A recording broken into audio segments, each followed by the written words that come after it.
Welcome back to Wargaming in the Cave. We are on day 2 of Quatre Bras.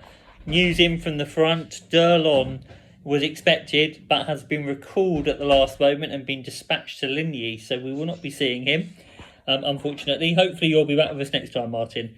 Over to the game. Just finished turn 9. As you can see, the Brunswick cavalry have forced the French into square and force them back over the ridge, although French lancers are on their way, so I suspect the position will be reversed quite quickly. In the centre, Violence Brigade is hanging on. You'll see the lead unit there has taken 10 casualties, so they are holding on by the skin of their teeth, although the French unit opposite them has taken a bit of damage. Over here, the French veterans have crossed the stream and are threatening to charge home next turn. I'm sure that's on their agenda. And over on the right, this battalion of fine Highlanders have taken quite a few casualties and lost their fire discipline. In the woods, it's a little bit of a stalemate, and the French, this side of the stream, are just reorganising themselves.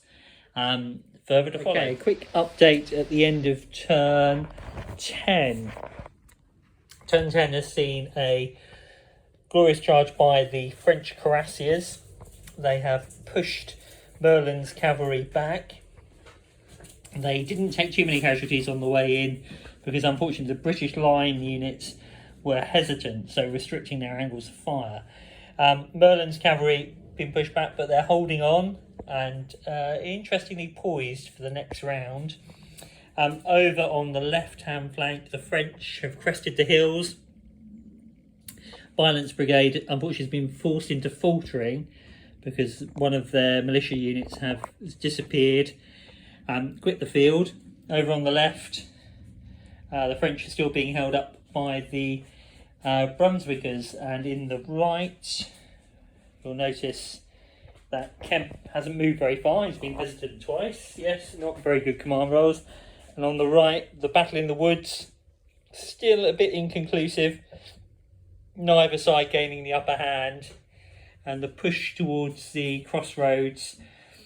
French haven't moved much further forward. That cavalry melee, as you can see, will be key with how the battle develops over the last few turns. Okay, you join us at the end of turn 12. Really interestingly poised. Violent has finally given ground, although the French hesitation has rather held up their advance and trading casualties along the front. Here, though, they have pushed over the ridge and they attempted to charge the British, but the British saw them off with some musketry, and as you see, the lead French units taking quite a few casualties. Here, Violent has been pushed back. And back here, I've just realised I forgot to move them, so I might ask for a gimme. I haven't moved Kemp, otherwise they're stuck to the board edge. The cavalry in the centre have just been busy reforming. Over here, exchange of musketry between the British and the French, the lead French unit hanging on by its fingernails. In the wood, the French have come on against the reservists, the Brunswickers, and Brunswickers are standing up to it, more or less. Just about seen off the French and pushed them back, as you can see here. And the French seem to be forming up for another assault towards the crossroads. Will they get there? Time will reveal. Update from Quatre Bras. The French have just been repelled in a hard-fought battle. Casualties mounted on the lead units, and morale, unfortunately, did not survive. Here, the French will be pushed back over the stream as a result of their morale tests. Casualties just got too intense. Violent managed to hold the day. Saxe-Wehrmacht unfortunately disappeared earlier in the game, but the Dutch held on to the end. Over here, Merlin's cavalry saw off the cuirassiers with some superb dice rolling. The French were trying to come forward again, but their morale at the end of the day just wasn't strong enough.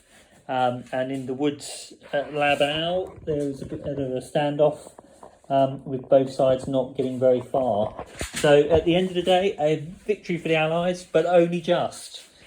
Until next time, from Wargaming in a Cave.